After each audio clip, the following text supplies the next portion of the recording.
looking for is there's kind of two factors that will typically lead to a wholesale transaction: motivation and pressure. Okay.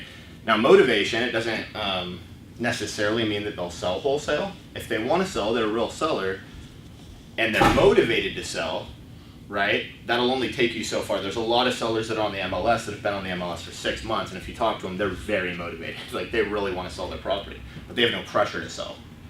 So there's no reason for them to sell at a discount. The other thing is pressure doesn't always have to necessarily be, hey guys, how's it going? Welcome. Pressure doesn't always have to be financial or even property.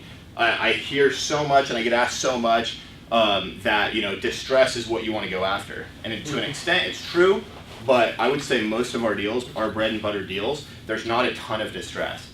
And what I mean by that is it's not like the property's falling apart or that the seller's like in a bad financial situation. I would say our avatar, if you will, of most of our deals, our sellers, they're 65 or older, so they're like retirement age.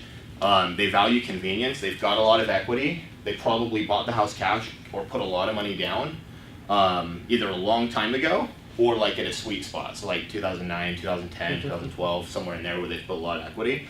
So these are the type of people that they can look at selling retail, and they can look at, kind of hitting the easy button and selling it to us wholesale.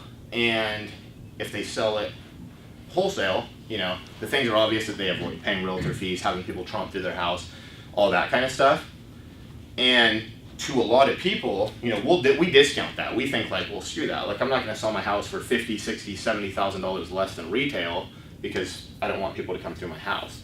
That's a very real thing, though, to a lot of these sellers. So the reason I bring that up is that, especially in a market like this, if you're fishing just for the deal that's like, they call you, there's this crazy situation, they need cash in 3 days, et cetera, you're probably not going to come across very many. Like, if you're doing a ton of marketing, you're putting yourself out there, you'll come across some. A lot of the deals that are happening right now are happening because you listen, you understand the situation, nobody else is really listening to them. You figure out a way to solve it. And a lot of times it's something silly, like somebody's living there that's a family member and they're nervous about that, and like they just need somebody to kind of come in and help them. Or maybe they need to live there for a couple weeks after they move out, and nobody else really wants to do that. A realtor's like, that's going to be hard to sell. They don't want to deal with realtors. So I say all that to say that really, at the end of the day, as a wholesaler, we're a problem solver. And a real estate agent is really the same thing, but a real estate agent is going to solve a problem. The main goal is typically to get the most money for the seller.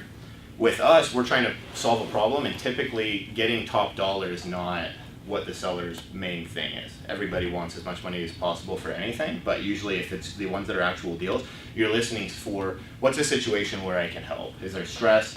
Is this a complex situation that would be tough for a realtor?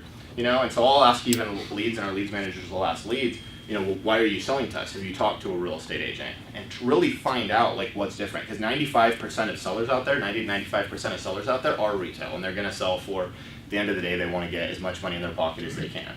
So if that means cash offer from you, that's great. If that means listing with a realtor and all these fees, that's what they're trying to compare. And so, a lot of them off the bat, if you got to kind of go deeper than that and kind of peel back the layers of the onion and find out, okay, beyond that, is that really the only thing? And for a lot of them, like I said, 90% of them it is.